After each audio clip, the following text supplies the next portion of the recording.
যে রাতে আকাশ থেকে অসংখ্য ফেরেশতা পৃথিবীতে নেমে আসে। একটা রাত, যে রাতে আল্লাহ তার বান্দাদের গুনাহ মাফ করে দেন। হ্যাঁ, একটা রাত, যে রাতের ইবাদত হাজার মাসের ইবাদতের চেয়েও বেশি মূল্যবান। আমি বলছি সেই মহিমান্বিত রাতের কথা, লাইলাতুল কদরের রাত।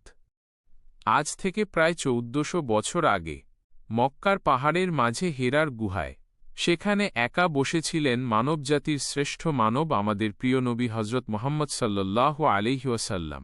তিনি চিন্তা করছিলেন মানুষের অবস্থা নিয়ে। মানুষ তখন অন্যায়, অত্যাচার আর অন্ধকারে ডুবেছিল। ঠিক তখনই হঠাৎ আকাশ থেকে নেমে এলেন এক মহিমান্বিত ফেরেশতা, জিবরিল আলাইহি ওয়াসাল্লাম। তিনি নবীজি সাল্লাল্লাহু আলাইহি ওয়াসাল্লামকে বললেন, ইকরা, অর্থাৎ পড়ো। সেই রাতেই প্রথমবার পৃথিবীতে নাজিল হয় পবিত্র কুরআন, আর সেই রাতটির নাম লাইলাতুল কদর। এই রাত কেন এত মহান? কুরআনে আল্লাহ নিজেই বলেছেন, লাইলাতুল কদরের রাত হাজার মাসের চেয়েও উত্তম। ভাবুন তো, হাজার মাস মানে প্রায় ৮৩ বছর ৪ মাস। অর্থাৎ কেউ যদি এই এক রাত ইবাদতে কাটায়, তাহলে সে যেন ৮৩ বছর ৪ মাস ইবাদতের সমান সওয়াব পায়। এমন সুযোগ পৃথিবীতে আর কোনো রাতে নেই।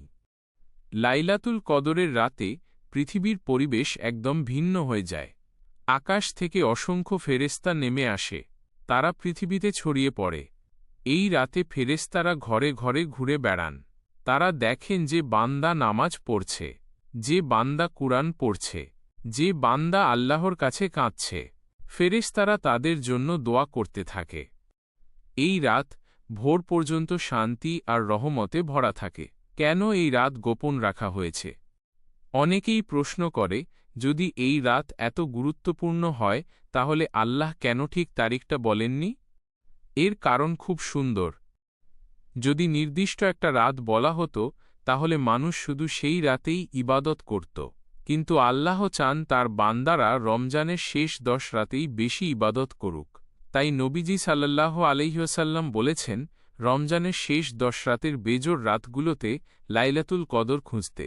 যেমন ২১তম রাত, ২৩তম রাত, ২৫তম রাত, ২৭তম রাত, ২৯তম রাত। অনেক আলেম মনে করেন ২৭তম রাতেই লাইলাতুল কদর হওয়ার সম্ভাবনা বেশি, কিন্তু নিশ্চিতভাবে কেউ জানে না।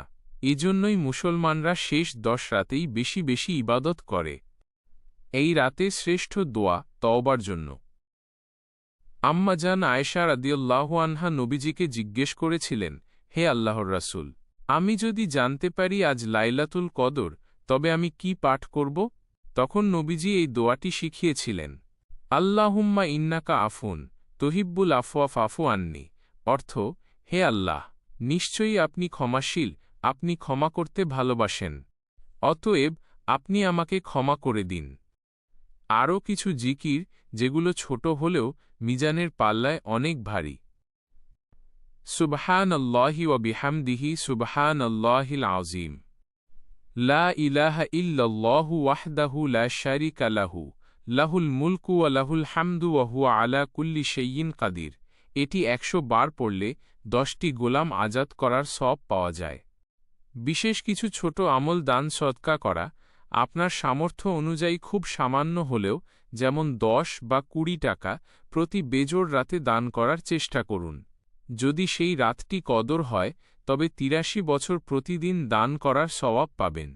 ২ রাকাত নফল নামাজ, প্রতি রাতে অন্তত ২ রাকাত সলাতুল তাওবা বা নফল নামাজ পড়ুন। কদরের রাতে ২ রাকাত নামাজ পড়া মানে ৮৩ বছর ধরে প্রতি রাতে নামাজ পড়ার সমান। কুরআন তিলাওয়াত, অন্তত সূরা ইখলাস, কুল হুয়াল্লাহু আহাদ ৩ বার পড়ুন।